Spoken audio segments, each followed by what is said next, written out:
Nggak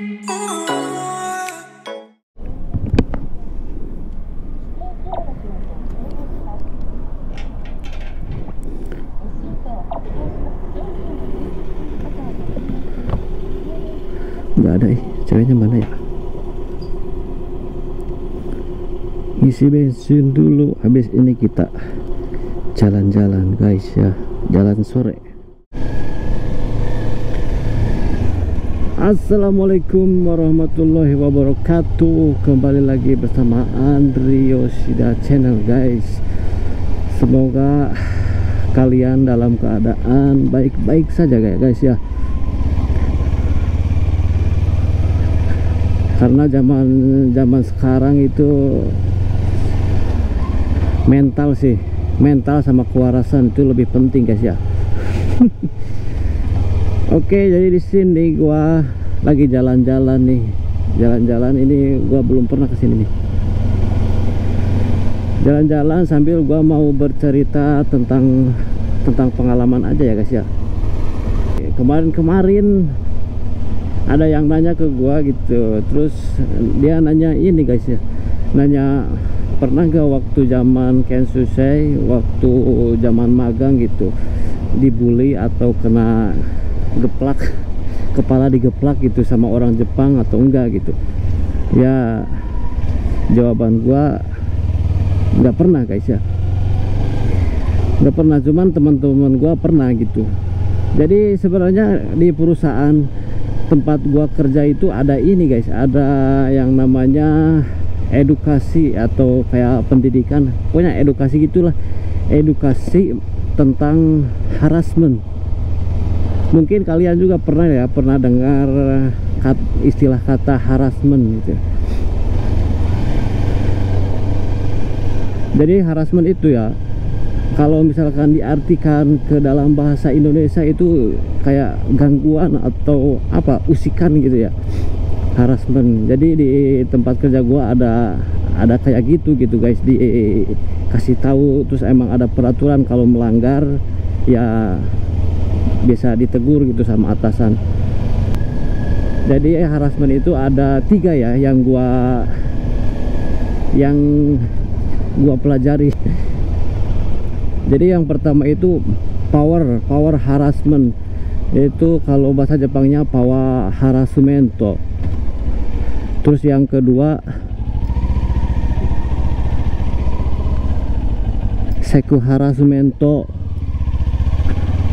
seksual harassment. Terus yang ketiga maternity harassment gitu guys ya. Jadi di sini gua mau ngebahas nomor pertama aja, power harassment. Jadi power harassment itu kalau diartikan ke bahasa Indonesia kayak gangguan kekuasaan gitu guys ya. Jadi kebanyakan terjadi dari atasan ke bawahan gitu, terus kayak senior ke junior, terus kayak apa ya, orang Jepang ke orang Indonesia gitu guys ya. Kayak contohnya apalagi ya, kebanyakan terjadi orang-orang baru gitu, orang-orang baru kayak Kensusei, peserta magang yang baru datang, terus bahasa Jepangnya masih kurang, terus apa gitu ya, pokoknya orang-orang baru yang belum ngerti pekerjaan gitu guys. Contohnya kayaknya dikasih tahu, bukan dikasih tahu ya, contohnya misalkan disuruh ini sama orang Jepang tapi malah apa, ngerjainnya salah gitu, bukan yang orang Jepang maksud gitu. Nah itu orang Jepang otomatis marah noh. Nah marah itu sampai keterlaluan gitu, sampai dikata-katain, sampai kata-kata kotor keluar, sampai main tangan gitu guys. Nah itu termasuk kategori power harassment.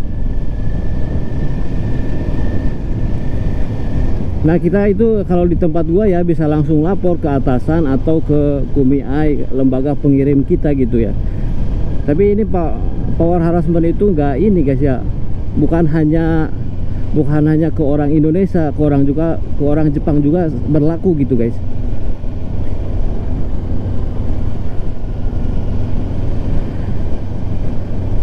dulu sih pernah ada yang kejadian gitu, kejadian temen gua orang Cina gitu.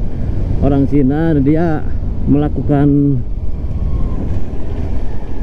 kesalahan terus si orang Cina itu ditegur gitu sama orang Jepangnya itu. Nah, uniknya itu si orang Cina lagi ditegur sama orang Jepang, si orang Cinanya itu sambil ngunyah permen karet.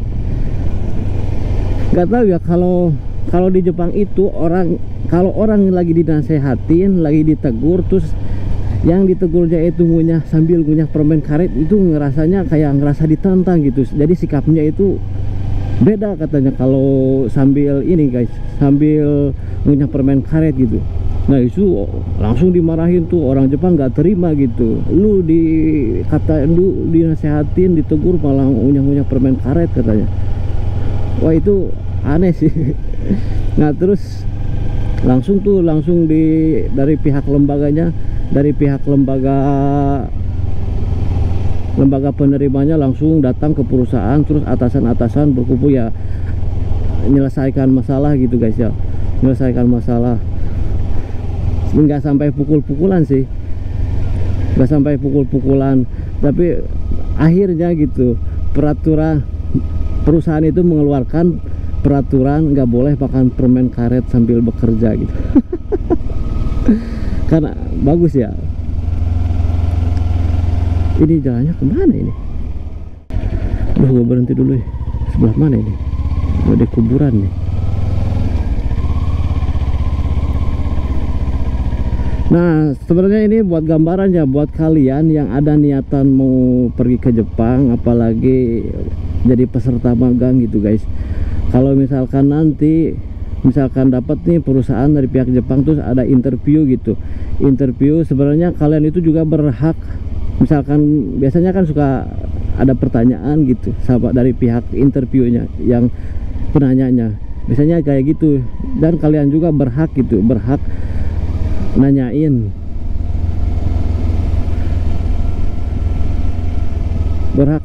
apakah di perusahaan itu ada edukasi tentang harassment. Terus misalkan langsung aja tanya, terus pernah nggak ada kejadian harassment gitu.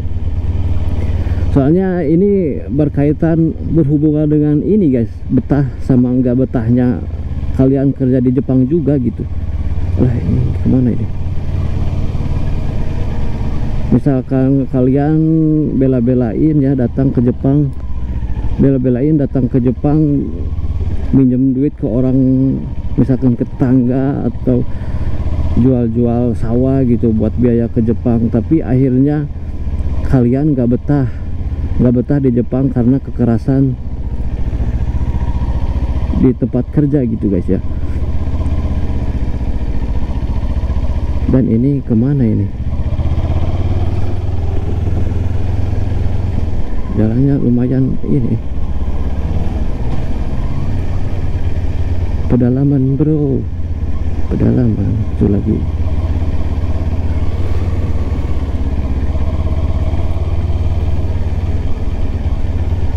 Jadi alhamdulillah ya, gua selama di tempat gua kerja masih betah di tempat kerja yang sekarang gitu. Soalnya ya emang aman gitu, bisa langsung lapor, bisa langsung ditindak gitu kalau ada kekerasan gitu.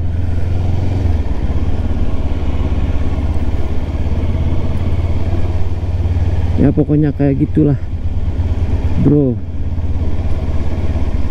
Dan ini serius, gua baru pertama kesini.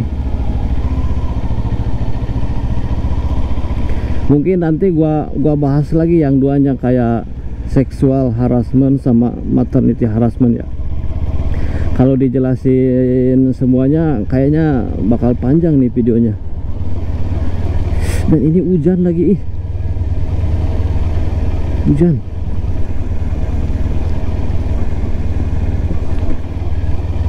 Oke ya, ini karena gua mau neduh dulu, jadi gua akhiri aja video ini sampai sini aja guys ya. Gua akhiri video ini sampai sini. Pokoknya terima kasih yang sudah nonton guys. Udah mobil. Jadi untuk kali ini gua nutupnya pakai bahasa Jepang nih. Kono channel toroku shite kureru to saiwai de gozaimasu. Bye bye. Assalamualaikum warahmatullahi wabarakatuh.